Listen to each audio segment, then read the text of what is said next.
ቅንጡና አፓርትመንት ሞል ስታንዳርድ የሆነ መኖሪያ አፓርትመንት በ10% ቅድመ ክፍያ እንዲሁም ደግሞ የባንክ ብድሮችን ለሚፈልጉ 60/40 የባንክ ብድር ተመቻቸለት ብዙዎች በሚጓጉበት ቦታ ነው የወጣሁት ማለት ነው።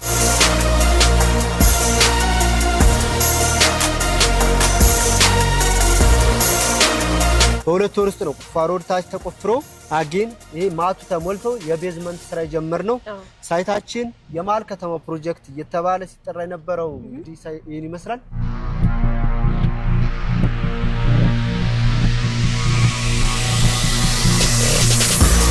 ትልቅ የቢዝነስ ቦታ በመርካቶ ከዝቅተኛ የካሬ አማራጭ ውስጥ ከ20 ካሬ ከ10 ካሬ ጀምሮ እሱም አከፋፈሉ እናንተ እንደምትፈልጉት አከፋፈል አድርገን ይዘን መተናል።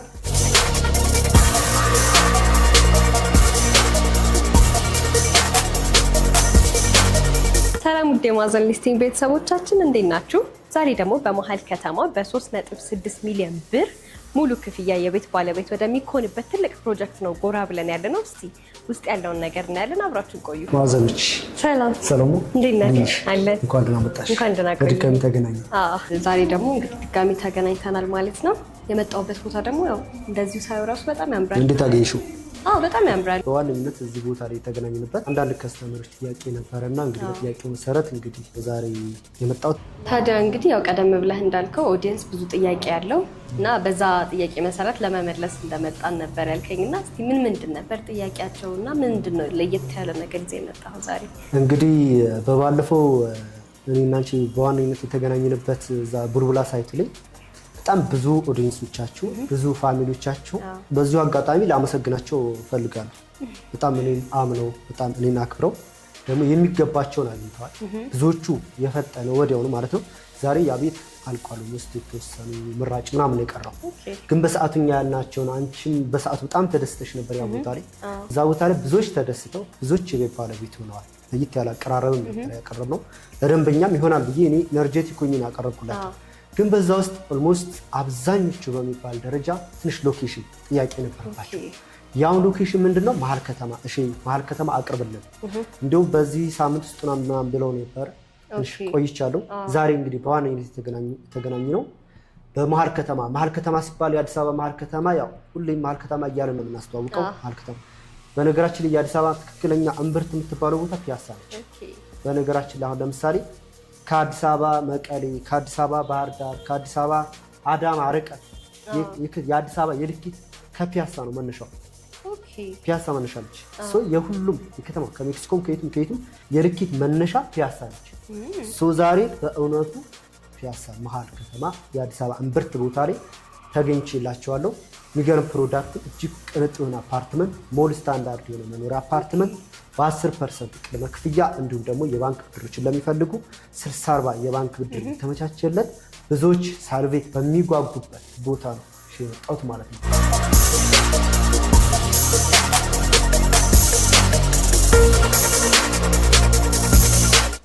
ምን አይነት አፓርትመንት ነው ይዞ የመጣው? ባለ 24 ወለል አፓርትመንት ወደ 4000 ሜትር ስኩዌር ላይ የሚያርፍ አንደርግራውንድ 2 ቤዝመንት ያለው ከግራውንድ ከ5ኛ ፍሎር ድረስ ቢዝነስ ሴንተር የሆነ መኖሪያ አፓርትመንቱን ከ8ኛ ፍሎር ነው ያስጀመረው። 7ኛ ፍሎር ዱፕሌክስ ነው። ከታች ቢዝነስ ሴንተር ናቸው። መኖሪያ አፓርትመንቱ ከ8ኛ ፍሎር ነው የሚጀምረው። እዚህ ቦታ ላይ ሲያመጣ እንደነገርኩሽ ቦታውን ስጠራው በጣም ሊያስፈራ ይችላል። በጣም መሀል ከተማ ማንም ሰው ቤት መግዛት ይፈልጋል። ግን መሀል ከተማ ብዙ ጊዜ ሲቀርብ ምን ዋጋ ይዝሻል፣ ፕራይስ ይዝሻል። ከዛስ ከፕራይስ ቀጥሎ ካሬው አፎርድ ማታረግ ትላልቅ ካሬ ነው ብዙ ጊዜ እና ከዚህ በፊት ሪል ስቴት ላይ የምናውቀው ነገር ማለት ነው።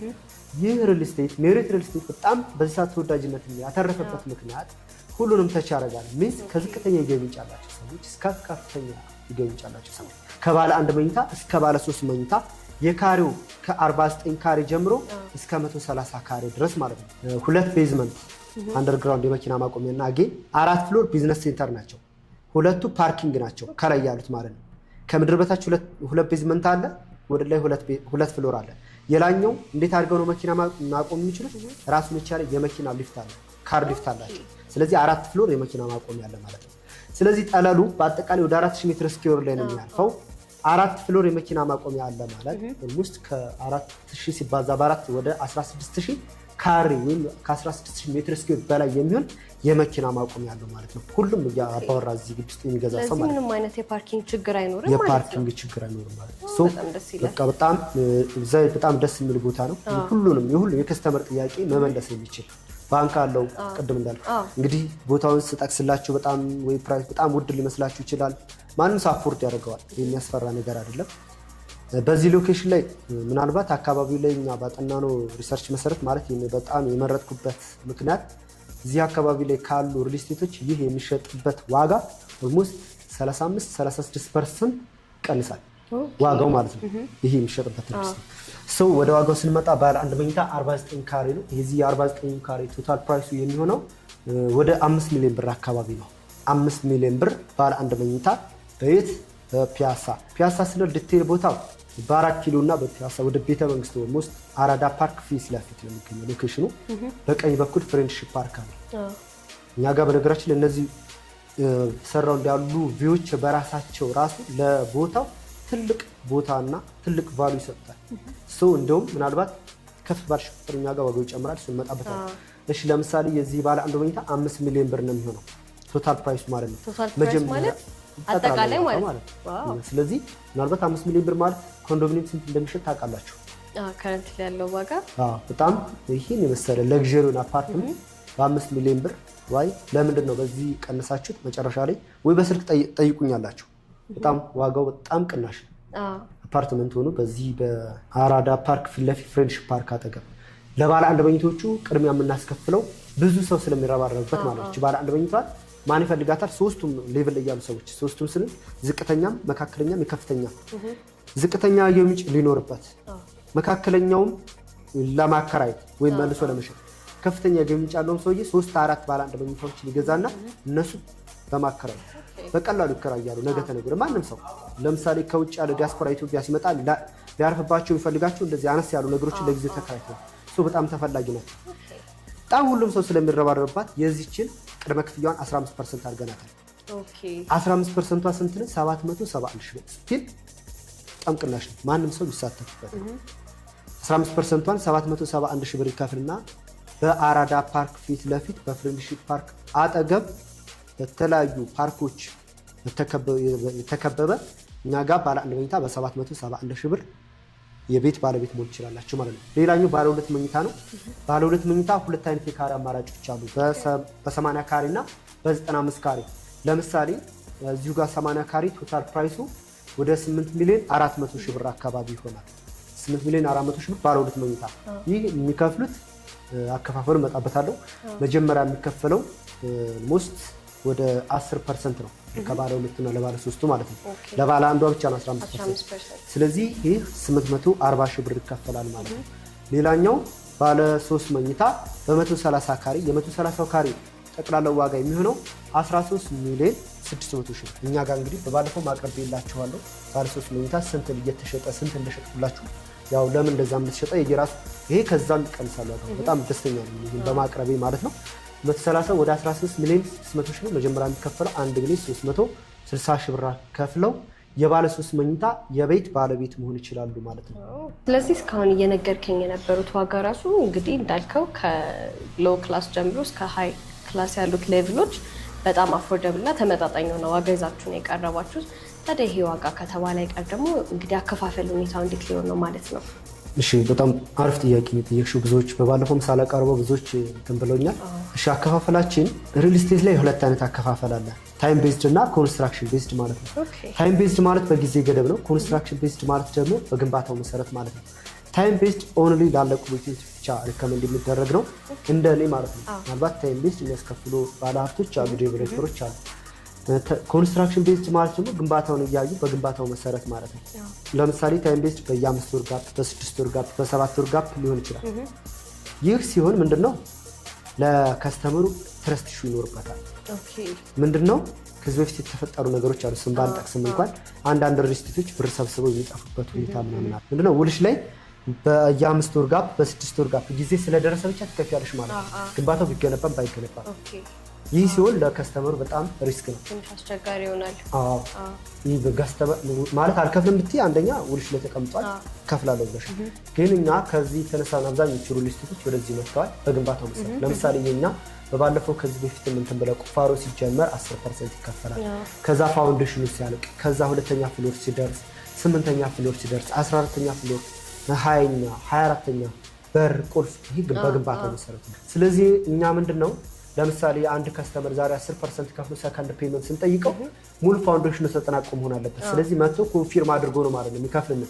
ለምሳሌ 5ኛ ክፍያ ላይ እኛ 10ኛ ፍሎር ሲደርስ ነው 5ኛ ክፍያ የምትከፍለው ካለው ከፋይናንስ ሲደወልለት መጥቶ ማየት አለበት ማለት ነው። ሳይቱ አይቶ ኮንፊርም አድርጎ ነው። ስለዚህ ለደንበኛው በጣም ትረስት ይኖራል ማለት ነው። ስለዚህ አከፋፈላችን እኛ በኮንስትራክሽን ቤዝድ ይሆናል ማለት ነው። ባንክ ለሚፈልግ እንደዛው 60-40 ባንክ ብድር እናመቻቻለን። እነሱን በደንብ በስልክ እናስረዳቸው። ኦኬ ወይ በጣም ጥሩ ነገር ነው ተዳይዛችሁ የቀረባችሁት ማለት ነው።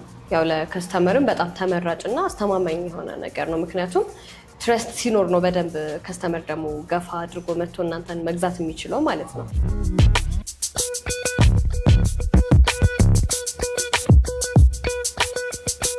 እንግዲህ አሁን የምንገኘው የት ነው? ሳይታችን ላይ ተገኝተናል። በእንትኑ መሰረት እንግዲህ ምናልባት ሌላ ሚዲያ ማይተው የገዙ ሰዎች ይኖራሉ። በፊት በቁፋሮ ላይ የተመዘገባችሁ ደንበኞች እንግዲህ በዚሁ አጋጣሚ እንግዲህ ሳይታችን የደረሰበትን የምናሳይ ይሆናል። ከታች ማቱ ተሰርቶ ማቱ ሞስት ወደ 2000 ምናምን ሜትር ኪዩብ ነው ያ ተሞልቶ አሁን የቤዝመንት ስራ የተጀመረበት ሁኔታ ላይ ነው ያለ ነው። እንግዲህ ምናልባት በትክክል ቢቆጠር ቁፋሮ ላይ ገዛች ሰዎች ነበራችሁ ከ2 ወር በፊት። በ2 ወር ውስጥ ነው ቁፋሮ ታች ተቆፍሮ አጌን ይሄ ማቱ ተሞልቶ የቤዝመንት ስራ የጀመርነው። ሳይታችን የመሀል ከተማ ፕሮጀክት እየተባለ ሲጠራ የነበረው እንግዲህ ይሄን ይመስላል። እንዴት አገኘሽው? በጣም አሪፍ ነው። በጣም ያምራል። ቀድሞ የገዙ ሰዎች እንግዲህ ዛሬ በእርግጠኝነት ደስተኛ ይሆናሉ። ምናልባት ያኔም ሌላ ጋር እንደነበረው ምናልባት አንዳንድ ደንበኞች ትንሽ የትረስት ኢሹ ያለባቸው ሌላ ጋር ገዝተው በተባለበት ሰዓት አይረከብም እናንተ ዛሬ ቁፋሮ ሳይጀመር ሃው ምናምን ያላችሁ ደንበኞች እንግዲህ ዛሬ እዚህ ላይ ደርሷል። አሁን በእርግጠኝነት እናንተ ናችሁ በፍጥነት የምትመዘገቡት ማለት ነው። እንግዲህ ምን ብዬሻለሁ ቅድም ላይ በአራቱም አቅጣጫዎች የራሳቸው ቪው ይኖራቸዋል። በፊት ለፊት እዚህ አራዳ ፓርክ ይኖራል። ከኋላችን የከተማ ቪው ነው የሚኖረው። በዚህ ፊት ለፊት ደግሞ ፍሬንድሺፕ ፓርክ ያለው ኩሽ ነው። ፍሬንድሺፕ ፓርክ በጣም ቤተ መንግስቱ ያለው አይደለ? በቅርብ ርቀት ማለት ነው። ስለዚህ እዚህ አካባቢ አብሮት ቤተ መጻሕፍት የሚባለው እዛ ጋር ነው። በቅርብ ጊዜ የተሰራው ማለት ነው። ስለዚህ ሰፈሩ በጣም ነው የሚያምረው። ቪው ያለው ከተማ ነው። የመሀል ከተማ ፕሮጀክት እየተባለ የተጠራበት በዋነኝነት ይሄ ነው። የመጨረሻ እድል ነው። ምናልባት እዚህ ጋር በስተመጨረሻ ማለት የምፈልገው ምንድነው እዚህ ቦታ ላይ ምናልባት ዛሬ ነው ቀኑ፣ ጊዜው ዛሬ ነው። ባዶ ቦታ የለም እዚህ አካባቢ ትርፍ ቦታዎች የለም። ስለዚህ በ10% ሆነ በ20% ተመዝግባችሁ ይሄን ቦታ ያዙት ምን ጊዜም ቢሆን ማለት ነው። ሌላኛው ምንድነው ይሄ የትረስት ኢሹ ያለባችሁ ሰዎች ምናልባት ሊገነባ ምናምን ተጀመረ ምናምን የሚባለው ነገር ይሄ የመሀል ከተማ ፕሮጀክት ነው። በቅርብ ርቀት እንዳሳዩዋችሁ ቤተ መንግስት ቅርብ አለ። ቀጥሎ ፍሬንድሺፕ ፓርክ አለ። በዙሪያው መዝናኛ ቦታዎች ናቸው ያሉ ሰው በእነዚህ መዝናኛ ቦታዎች አሁን ያለ ሳይት በቅርብ ባጅስች በ2-3 ዓመት ውስጥ ገንብተው እንዲጨርሱ መንግስት አስገድዷቸዋል ማለት ነው። ይሄ ለእናንተ ተብሎ ሳይሆን ግዴታ የሀገሪቷ ሁኔታ ስለሚያስገድዳቸው በተባሉበት ሰዓት የማስረከብ ግዴታ አለባቸው። ለምን ይሄ ሰፈር የልማት ቦታ ነው። እንደዚህ ፕሮጀክት ለምሳሌ እንደዚህ አይነት የሚያምር ቦታ አይተሽ እንደዚህ የተቆፋፈረ ነገር ጊዜ ተሰጥቷቸዋልና የዴሊቨሪ ታይም ጥርጣሬ ያለባችሁ ሰዎች ይሄ ግዳጅ ስላለ በዚህ 2-3 ዓመት ውስጥ እናስረክባለን። ለእናንተ ተብሎ ሳይሆን መንግስት ስለሚያስገድደው ማለት ነው። ስለዚህ እዚህ ቦታ ላይ የምትገዙ ሰዎች ሁላችሁም ደስተኛ ሆኑ። ጥቂት ኦልሞስት 75% በላይ የሚሆኑ ተሸጧል። 25% ነው የሚቀረው። በ10% ብቻ ተመዝገቡ። ከ771 ሺህ ብር ቅድመ ክፍያ ጀምሮ ማለት ነው። እንደናንተ አከፋፈል ደግሞ ሌላ ተጨማሪ ዲስካውንት እንሰጣቸዋለን። ይሄን ይመስላል።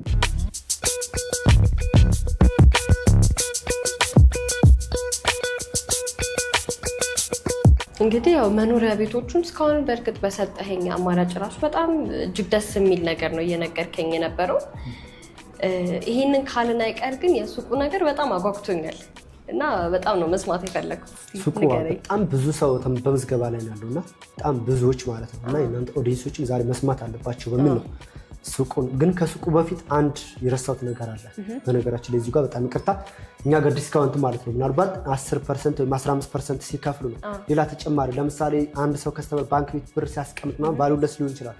እኛ ጋር ከተጠየቀው አትርፎ ሲከፍል አትርፎ ለሚከፍለው ከቶታሉ ላይ ዋጋ ይቀነስለታልና ለምሳሌ 30% ሲከፍሉ፣ 50% ሲከፍሉ፣ 80% ሲከፍሉ የየራሳቸው ዲስካውንት ይኖራቸዋል። ወደ 100% ልጠጋ 100% ለምሳሌ ቀደም ላይ ባለ አንድ መኝታ ወደ 5 ሚሊዮን 100 ሺህ ብር ያልኩሽ ወደ 3 ሚሊዮን 600 ሺህ ብር ይደርሳል። ቶታል ፕራይስ ማለት ነው 3 ሚሊዮን 600 ሺህ ብር። ዛሬ ስቱዲዮ ኮንዶሚኒየም ራሱ አይገዛም። ይሄ እድል እንዳያመልጣችሁ የምሬን ነው የምላችሁ የእውነቴን ማለት ነው። ወደ 1 ሚሊዮን 400 ሺህ ብር አካባቢ ቅናሽ ታገኛላችሁ ማለት ነው። ሌላኛው ባለ ሁለት መኝታ ቅድም 8 ሚሊዮን 400 ሺህ ብር ያልኩሽ ወደ 5 ሚሊዮን 800 ሺህ ብር የሚጠጋበት ይሆናል። ሌላኛው ባለ ሁለት መኝታ ወደ 9.9 የምንሸጠው ወደ 6 ሚሊዮን 800 ሺህ ብር ይሆናል ማለት ነው። እንግዲህ ይህን እድል ተጠቀሙበት ማለት 30% ነው ሙሉ ኦፍ የሚደረግ 70ውን ብቻ እነሱ ይከፍላሉ። 30 በሌላ ቋንቋ 70 እናንተ ትከፍላላችሁ፣ 30 ካምፓኒ ይሸፍንላችኋል ማለት ነው። ሌላኛው ባለ 3 መኝታ 13 ሚሊዮን 600 ሺህ ብር የነበረው ወደ 8 ሚሊዮን ብር አካባቢ ይሆናል ማለት ነው። ኦልሞስት ወደ 5 ሚሊዮን ብር ዲስካውንት ማለት ነው። ይህ ቀላል ነገር አይደለም። ይህ ዲስካውንት እስከመቼ ነው? እስከተወሰኑ ቀናቶች ብቻ ነው። አንዳንድ ደንበኞቼ ምናልባት ብር ባንክ ቤት ማጠራቀም በዚህ ሰዓት ነው በእኔ እይታ ማለት ነው። ከኔ እናንተ የተሻለ ኤክስፒሪያንስ ይኖራቸዋል። በዚህ ሰዓት ብር ባንክ ማስቀመጥ ቫልዩለስ ነው። ሪል ስቴት በዚህ ሰዓት ኢንዳይሬክትሊ በሌላ ዙር ምን ሆኗል? ኢንቨስትመንት ሆኗል፣ ንግድ ሆኗል። ዛሬ በ3 ሚሊዮን ብር 600 ሺህ ብር ኢንቨስት አድርጋችሁ የገዛችሁት ባለ አንድ መኝታ እስቲ ከ2-3 ዓመት በኋላ ስንት ይሆናል? ሞስት ከ10 ሚሊዮን ከ11 ሚሊዮን 12 ሚሊዮን። ስለዚህ እዚህ ጋር ስንት አትርፋችኋል? 7 ሚሊዮን ብር አትርፈዋል ማለት ነው በሁለት ዓመት ውስጥ 7 ሚሊዮን ብር። እናንተ እዛ ዲያስፖራዎች እህቶቻችን ወንድሞቻችን በሰው ሀገር 24 ሰዓት ሰርታችሁ በስንት ዓመት ነው 7 ሚሊዮኑን የምታመጡት? ይሄ ግን ሳትሰሩ ራሱ ነው የሚሰራው። እነዛን ታሳቢ አድርጋችሁ ይህ እድል እንዳያመልጣችሁ ኢንዳይሬክትሊ እኛ ምን እያልናችሁ ነው? 70 ክፈሉ 30 በካምፓኒ ሸፈንላችሁ እያልናችሁ ነው። ይህን እድል ተጠቀሙበት። እሺ ወደሚያጓጓው ወደ ሱቁ ስንመጣ ምንድነው መሰለሽ ከዚህ በፊት ብዙ ጊዜ ማስታወቂያ ላይ ተሽ ከሆነ ሜክሲኮን በመርካቶ፣ ፒያሳ በመርካቶ፣ ለቡ በመርካቶ፣ ቡልቡላ በመርካቶ ማን ነው እዚህ ጋር ስሙ የማይጠፋው? መርካቶ በምን ይታወቃል ማለት ነው? በሱቅ በቢዝነስ ቦታ ይታወቃል ማለት ነው። ስለዚህ ዛሬ ትልቁ ሰርፕራይዝ የመጀመሪያው ነው እናንተ ጋር ስናወጣ ዛሬ ነው ላውንች የተደረገው። ይህን ሱቅ ወደ G+6 ሞል ነው። ሞል ታይፕ ማለት ውስጥ ለው ሰርኩሌት እያደረጋችሁ የምትገበዩት ማለት ነው። እና የውጭ እህቶቻችን ይረዱታል። በዚህ ሀገር ላላችሁ ደንበኞች ጀስት ብዙ ሞል አልተለመደም። ጋስት ሞል ምናልባት 3000 ምናምን ካሬ ነው። የኛ 6000 ካሬ ምናምን ላይ የሚያርፈው። ከዝቅተኛ ካሬ አማራጭ እስከ ከፍተኛ ካሬ አማራጭ ማንም ሰው ሞባይልም ማንኛውንም ኮስሞቲክስ ሊሆን ይችላል ማንኛውንም የሚሰራበትን ትልቅ የቢዝነስ ቦታ በመርካቶ ከዝቅተኛ ካሬ አማራጭ ውስጥ ከ20 ካሬ ከ10 ካሬ ጀምሮ እሱም አከፋፈሉ እናንተ እንደምትፈልጉት አከፋፈል አድርገን ይዘን መተናል። ይህ ሞል ምን ይኖሩታል? አንደርግራውንድ 3 ቤዝመንት አለው። እነዚህ 3 ቤዝመንቶች የመኪና ማቆሚያ ነው። አግኝ ወደ 18000 ካሬ የመኪና ማቆሚያ ያለው ማለት ነው። ስለዚህ እስከ 6ኛ ፍሎር ድረስ ፓርኪንግ ይሆናል። ይህ እድል እንዳያመልጣችሁ። ሱቅ በመርካቶ ጀስት ከዚህ በፊት እንደምናስተዋውቀው ሜክሲኮ በመርካቶ አይደለም። ሜክሲኮ ላይ አይደለም ሱቅ ያመጣ ነው፣ ወይም ደግሞ ሳር ቤት አይደለም ሱቅ ያመጣ ነው፣ ፒያሳ ላይ አይደለም። ለሁሉም እንደመነሻ ለቢዝነስ በሚታወቀው በሀገርም ብቻ ሳይሆን በየትም ቦታ ይታወቃል መርካቶ። ስለዚህ በመርካቶ ሱቅ ይዘን መተናል። ሁላችሁም እዚህ ሱቅ ላይ ተረባረቡ፣ ተሳተፉ፣ እንዳያመልጣችሁ እላለሁ።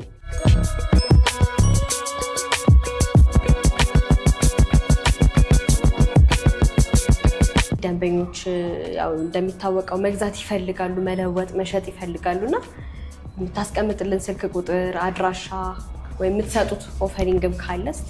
እሺ በሚገባ በጣም አሪፍ ጥያቄ ነው። እዚሁ ጋር ሳርሰው መናገር የምፈልገው ነገር በእርግጥ ብዙዎቻችሁ ልታውቁ ትችላላችሁ። አንዳንድ ደንበኞች ጠይቀውኛል። በተለይ ውጭ ሀገር አሜሪካ፣ ካናዳ የሚኖሩ ደንበኞቻችን በቀላሉ የቤት ባለቤት የምትሆኑበትን እድል አመቻችተናል። ማለት ውጭ ሀገር ያለ ሰው ሁለት አይነት መንገዶች አሉ። በውክልና ወይም ደግሞ በዲኤችኤል ማለት ነው። ውክልና ማለት ከዚህ በፊት ህጋዊ ውክልና ያለው ሰው የነሱን ንብረት ማንቀሳቀስ፣ መሸጥ፣ መለወጥ ሙሉ ውክልና ያለው ሰው ካለ ከነሱ የሚጠበቅባቸው ሙሉ አግሪመንቱ ቤቱ በእነሱ ስም ይሆናል። በእነሱ ስም የሚሆነው እንዴት ነው? እዛው ባሉበት ቦታ ሆኖ ፓስፖርታቸውን ወይም ደግሞ የሎ ካርድ በዋትሳፕ በቴሌግራም ልከውልን ያን ፕሪንት አድርገን አውጥተን ውሉን በእነሱ ስም እናዘጋጅላቸዋለን። በእነሱ ስም በእነሱ ቦታ ህጋዊ ውክልና ያለው ሰውዬ መጥተው መፈረም ይችላል ማለት ነው። ያን አብረን አታች እናደርገዋለን። ኦሪጂናል ማለት ነው። ሌላኛው ሁለተኛው ነው። ምን አይነት ሰዎች አሉ? እዚህ ህጋዊ ውክልና ሳይሰጡ ይሉ ሰዎች አሉ። እንግዲህ እንዴት ነው የቤት ባለቤት እያደረግናቸው? ብዙዎቻችሁ ከእናንተ ያወራናቸው የሚላኩላችሁ ዲል ያደረግን ሰዎች አሉ። የማታውቁ ሰዎች ግን ምን አድርገናል? ዲኤችኤል የሚባል ነገር አለ። ዲኤችኤል ምንድነው? እዛው ሆኖ እነሱ የሎ ካርዳቸውን ፓስፖርታቸውን በአጠቃላይ ይልኩልና ፕሪንት አድርገን ቅድም እንዳልኳችሁ ከሁሉ ጋር አታች ይደረጋል። ይህን ውል አያይዘን አድራሻ ይልኩልናል። በሚልኩልን አድራሻ ያሉበት ቦታ ድረስ ምናልባት ጀርመን ነው ትንሽ ራቅ ይላል። አሜሪካ በ2 ቀን በ3 ቀን ይደርሳል። ጀርመን እስከ 4 እስከ 5 ቀን ድረስ ይደርሳል። ሰው በዲኤችኤል ባላችሁበት ቦታ በላካችሁልን አድራሻ በ2 በ3 ቀን እንዲደርሳችሁ አድርገን እናንተ ጋር ደርሶ እናንተ ጋር የሚቀረውን ሁለት አይነት ውል የሚዘጋጀው አንድ እነሱ ጋር የሚቀራለ፣ ሁለተኛ ወደ ካምፓኒ የሚመለስ የሚቀረውን አስቀርተው ወደ ካምፓኒ የሚላከው መልሰው ይልኩልናል ማለት ነው። ስለዚህ ወይ በዲኤችኤል ወይ በህጋዊ ውክልና እኛ ጋር የቤት ባለቤት መሆን ትችላላችሁ። እኛን ቀጥታ ለማግኘት ታች በምናስቀምጠው ስልክ ቁጥር በቴሌግራም ሊሆን ይችላል፣ በዋትሳፕ በማንኛውም በሁሉም እንትኖች እንገኛለን። የቤት ባለቤት ሆኑ።